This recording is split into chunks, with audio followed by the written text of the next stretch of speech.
Hello all, welcome to creative IAS academy. This is Lohith Kumar R here. ನೋಡಿ, ಇವತ್ತು ಒಂದು ಪ್ರಮುಖವಾಗಿರ್ತಕ್ಕಂಥ ದಿನ ಆಗಸ್ಟ್ 10 ಅಂತೇಳಿ ಕರಿತೀವಲ್ವ.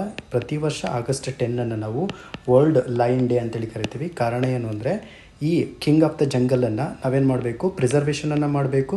ಅದರ ಜೊತೆಗೆ ಕಾಡಿನಲ್ಲಿ ಇದರ ಪ್ರಮುಖವಾಗಿರ್ತಕ್ಕಂತಹ ಪಾತ್ರವನ್ನು ನಾವು ಜನಸಾಮಾನ್ಯರಲ್ಲಿ ಅರಿವು ಮೂಡಿಸ್ಬೇಕು ಅನ್ನೋ ಉದ್ದೇಶದಿಂದ ವಿಶ್ವದಾದ್ಯಂತವಾಗಿ ಪ್ರತಿ ವರ್ಷ ಆಗಸ್ಟ್ 10 ನಾವು ವರ್ಲ್ಡ್ ಲಯನ್ ಡೇ ಅಂತೇಳಿ ಸೆಲೆಬ್ರೇಟ್ ಮಾಡ್ತೀವಿ. ಇಲ್ಲಿ ನೀವು ಲಯನ್ ಅಂದ ತಕ್ಷಣ ಇದರ ಎರಡು ಪ್ರಮುಖವಾಗಿರ್ತಕ್ಕಂಥ ಪಾತ್ರವನ್ನು ನೀವು ನೆನ್ಪಿಟ್ಕೊಳ್ಬೇಕು. ಮೊದಲನೇ ಪಾತ್ರ ಏನು ಅಂತ ನೋಡ್ಕೊಂಡಾಗ ಎಕೋಲಾಜಿಕಲ್ ಬ್ಯಾಲೆನ್ಸನ್ನು ಮೇಂಟೈನ್ ಮಾಡುತ್ತೆ. ಅದೇ ರೀತಿಯಾಗಿ ಎಕೋಲಾಜಿಕಲಲ್ಲಿರ್ತಕ್ಕಂತಹ ಒಂದು ಕನ್ಸರ್ವೇಷನ್ ಇನಿಷಿಯೇಟಿವ್ಸನ್ನು ಇದು ತೆಗೆದುಕೊಳ್ತಕ್ಕಂಥದ್ದು. ಇದರ ಕನ್ಸರ್ವೇಷನ್ ಏನಕ್ಕೆ ಇಂಪಾರ್ಟೆಂಟ್ ಆಗ್ತದೆ ಅಂತ ನೋಡ್ಕೊಂಡಾಗ ನೋಡಿ, ವರ್ಷದಿಂದ ವರ್ಷಕ್ಕೆ ಇದರ ಪಾಪ್ಯುಲೇಷನ್ ಏನಾಗ್ತಾ ಹೋಗ್ತಿದೆ ಅಂದರೆ, ಇದರ ಒಂದು ಸಂಖ್ಯೆ ಡಿಕ್ಲೈನ್ ಆಗ್ತಾ ಹೋಗ್ತಿದೆ. ಮತ್ತು ಇದರ ಉಳಿವಿಗೋಸ್ಕರ ಅಂದರೆ ಇದರ ಒಂದು ಸರ್ವೈವಲ್ಗೋಸ್ಕರನೂ ಕೂಡ ನಾವು ಲಯನ್ ಡೇಯನ್ನು ನಾವು ಸೆಲೆಬ್ರೇಟ್ ಮಾಡಲೇಬೇಕಾಗತ್ತೆ. ನೋಡಿ, ಭಾರತದಲ್ಲಿ ಒಂದು ಗುಜರಾತಲ್ಲಿ ಗಿರ್ ನ್ಯಾಷನಲ್ ಪಾರ್ಕ್ ಅಂತೇಳಿ ಒಂದು ಕಂಡು ಬರುತ್ತೆ. ಆ್ಯಕ್ಚುಲಿ ನಾವು ಏಸಿಯಾಟಿಕ್ ಲಯನ್ಸ್ಗಳೇನಿದಾವಲ್ಲ, ಇವುಗಳ ಸಂರಕ್ಷಣೆಗೋಸ್ಕರ ಸ್ಥಾಪನೆ ಆಗಿರ್ತಕ್ಕಂತಹ ಒಂದು national park Gir national park ಅಂತೇಳಿ ಕರಿತೀವಿ. ಆ್ಯಕ್ಚುಲಿ ಈ ಗಿರ್ ನ್ಯಾಷನಲ್ ಪಾರ್ಕ್ ಸಂರಕ್ಷಣೆ ಮಾಡೋದಕ್ಕೆ ಸಿಂಬಾ ಅಂತಕ್ಕಂಥ ಒಂದು ಪ್ರಾಜೆಕ್ಟನ್ನು ಜಾರಿ ಮಾಡಲಾಗಿತ್ತು. ಪರ್ಟಿಕ್ಯುಲರ್ ಆಗಿ ಲಯನನ್ನು ಸಂರಕ್ಷಣೆ ಮಾಡೋದಕ್ಕೋಸ್ಕರ ಸಿಂಬಾ ಅನ್ನೋ ಪ್ರಾಜೆಕ್ಟನ್ನು ಜಾರಿ ಮಾಡಲಾಗಿರುತ್ತೆ.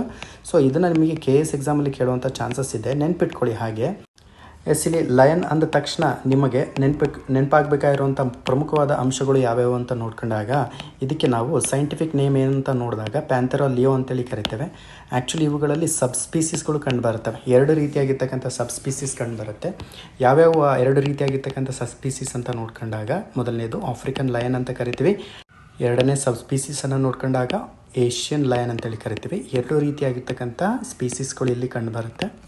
ನೋಡಿ, 2020ರಲ್ಲಿ ಮಾಡಿರ್ತಕ್ಕಂತಹ ಸೆನ್ಸಸ್ನ ಪ್ರಕಾರವಾಗಿ ಟೋಟಲ್ ಭಾರತದಲ್ಲಿ ಎಷ್ಟು ಪ್ರಮಾಣದ ಲಯನ್ಸ್ಗಳು ಕಂಡುಬರುತ್ತೆ ಅಂತ ನೋಡ್ಕೊಂಡಾಗ 674 ಅಂತೇಳಿ ಕರಿತೀವಿ. ಪ್ರಪಂಚಾದ್ಯಂತವಾಗಿ ಎಷ್ಟು ಲಯನ್ಸ್ಗಳಿದ್ದಾವೆ ಅಂತ ನೋಡ್ಕೊಂಡಾಗ ಟೋಟಲ್ ಆಗಿ 20,000 ಲಯನ್ಸ್ಗಳಿದ್ದಾವೆ ಆ್ಯಸ್ ಪರ್ IUCN ರಿಪೋರ್ಟ್ ಅಂತಕ್ಕಂಥದ್ದು ನೆನ್ಪಿಟ್ಕೊಳ್ಳಿ, ತುಂಬ ಇಂಪಾರ್ಟೆಂಟ್ ಆಗಿರುವಂಥದ್ದು.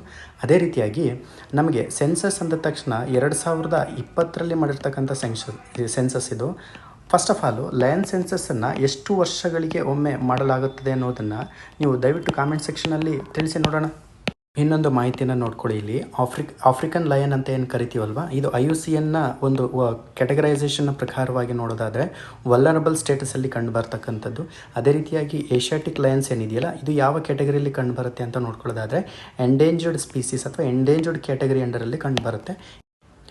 ಮುಂದುವರೆದಂತೆ ಭಾರತದಲ್ಲಿ ನಾವು already wildlife protection act of 1972 create ಮಾಡ್ಕೊಂಡಿದ್ದೀವಲ್ವಾ. ಸೊ ಆದುದರಿಂದ ಈ ಲಯನ್ ಅನ್ನೋದು ವೈಲ್ಡ್ ಲೈಫ್ ಪ್ರೊಟೆಕ್ಷನ್ ಆ್ಯಕ್ಟ್ ಅಡಿಯಲ್ಲಿ ಎಷ್ಟನೇ ಶೆಡ್ಯೂಲಲ್ಲಿ ಬರುತ್ತೆ ಅಂತ ಪ್ರಶ್ನೆ ಕೇಳಿದಾಗ schedule 1 is the right answer actually ಇಲ್ಲಿ. ಅದೇ ರೀತಿಯಾಗಿ ಸೈಟ್ಸ್ ಅಂತೇಳಿದೆಯಲ್ವಾ, ಈ ಸೈಟ್ಸ್ನ ಅಡಿಯಲ್ಲಿ ಆ್ಯಕ್ಚುಲಿ ಏನು ಇಂಡಿಯಾದಲ್ಲಿ ಕಂಡು ಬರ್ತಕ್ಕಂತಹ ಪಾಪ್ಯುಲೇಷನ್ ಏನಿದೆಯಲ್ಲ, ಅದನ್ನು ನಾವು ಅಪೆಂಡಿಕ್ಸ್ 1ನಲ್ಲಿ ಕ್ಯಾಟಗರೈಸ್ ಮಾಡಿದ್ವಿ. ಇತರೆ ಪಾಪ್ಯುಲೇಷನ್ ಅಂದರೆ ಇಂಡಿಯಾ ಬಿಟ್ಟು ಇತರೆ ಪಾಪ್ಯುಲೇಷನ್ ಏನು ಕಂಡು ಬರುತ್ತಲ್ಲ, ಅದನ್ನು ನಾವು ಅಪೆಂಡಿಕ್ಸ್ 2ಲ್ಲಿ ಕನ್ಸರ್ವೇಷನನ್ನು ಮಾಡಿರ್ತಕ್ಕಂಥದ್ದು ನೆನ್ಪಿಟ್ಕೊಳ್ಳಿ.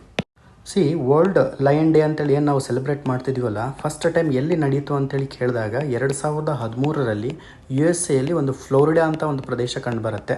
ಆ್ಯಕ್ಚುಲಿ ಈ ಬಿಗ್ ಕ್ಯಾಟನ್ನು ರೆಸ್ಕ್ಯೂ ಮಾಡಬೇಕು ಅನ್ನೋ ಉದ್ದೇಶದಿಂದ, ಬಿಗ್ ಕ್ಯಾಟ್ ರೆಸ್ಕ್ಯೂ ಆಪ್ರೇಷನ್ನ ಮಾಡಬೇಕು ಅನ್ನೋ ಉದ್ದೇಶದಿಂದ USA ಮೊಟ್ಟ ಮೊದಲ ಬಾರಿಗೆ ಏನು ಮಾಡ್ತೀನೋ 2013ರಲ್ಲಿ ವರ್ಲ್ಡ್ ಲಯನ್ ಡೇಯನ್ನು ಸೆಲೆಬ್ರೇಟ್ ಮಾಡ್ತೀವಿ. ನೋಡಿ, 2024ರಲ್ಲಿ ಏನು ಸೆಲೆಬ್ರೇಟ್ ಮಾಡ್ತಿದ್ದೀವಲ್ಲ, ಆ್ಯಕ್ಚುಲಿ ಇದು 11th ಎಡಿಷನ್ ಆಗುತ್ತೆ. ನೋಡಿ, ನಾವು ಲಯನ್ ಅಂದ ತಕ್ಷಣ ಒಂದು ಪ್ರಮುಖವಾಗಿರ್ತಕ್ಕಂಥ ಪಾಯಿಂಟ್ ನೆನ್ಪಿಟ್ಕೊಳ್ಬೇಕು. ಆ್ಯಕ್ಚುಲಿ ನಮಗೆ ಫುಡ್ ಚೈನ್ ಅಂತ ಕನ್ಸಿಡರ್ ಮಾಡಿದಂತಹ ಸಂದರ್ಭದಲ್ಲಿ ಮೇಲ್ಮಟ್ಟದಲ್ಲಿ ಕೂತ್ಕೊಳ್ಳುತ್ತೆ ಈ ಲಯನ್. ಕಾರಣ ಏನು ಅಂದರೆ, ಈ ಲಯನ್ಗೆ ಸಂಬಂಧಪಟ್ಟಿರ್ತಕ್ಕಂಥ ಪ್ರಿಡೇಟರ್ಸ್ಗಳು ಯಾವುದೇ ರೀತಿಯಾಗಿ ಇರೋದಿಲ್ಲ. ಆದುದರಿಂದ ಫುಡ್ ಚೈನಲ್ಲಿ ಯಾವಾಗಲೂ ಕೂಡ ಏನಾಗಿರುತ್ತೆ, ಇದು ಟಾಪಲ್ಲಿ ಕೂತಿರುತ್ತೆ.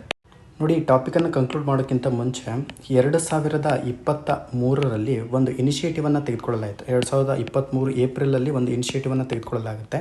ಅದನ್ನು ನಾವೇನಂತ ಕರಿತೀವಿ ಅಂದರೆ ಇಂಟರ್ನ್ಯಾಷನಲ್ ಬಿಗ್ ಕ್ಯಾಟ್ ಅಲಿಯನ್ಸ್ ಅಂತೇಳಿ ಕರಿತೀವಿ. ಕಾರಣ ಏನು ಅಂದರೆ, ಬಿಗ್ ಕ್ಯಾಟ್ಸ್ಗಳಲ್ಲಿ ಒಂದಾಗಿರ್ತಕ್ಕಂತಹ ಲಯನ್ ಮತ್ತು ಇತರೆ ಬಿಗ್ ಕ್ಯಾಟ್ಸ್ಗಳನ್ನು, ಫಾರ್ ಎಕ್ಸಾಂಪಲ್ ಟೈಗರ್ ಆಗಿರ್ಬೋದು, ಲಿಪೋರ್ಡ್ ಆಗಿರ್ಬೋದು, ಮತ್ತಿಗೆ ಲಯನ್ಸ್ಗಳಾಗಿರ್ಬೋದು, ಇವೆಲ್ಲವನ್ನು ಕೂಡ ಸಂರಕ್ಷಣೆ ಮಾಡೋದಕ್ಕೋಸ್ಕರ ಗ್ಲೋಬಲ್ ಎಫರ್ಟ್ನ ಒಂದು ಭಾಗವಾಗಿ 2023 ಏಪ್ರಿಲ್ನಲ್ಲಿ ಇಂಟರ್ನ್ಯಾಷನಲ್ ಬಿಗ್ ಕ್ಯಾಟ್ ಅಲಿಯನ್ಸನ್ನು ನಾವು ಸ್ಥಾಪನೆ ಮಾಡಲಾಗುತ್ತೆ.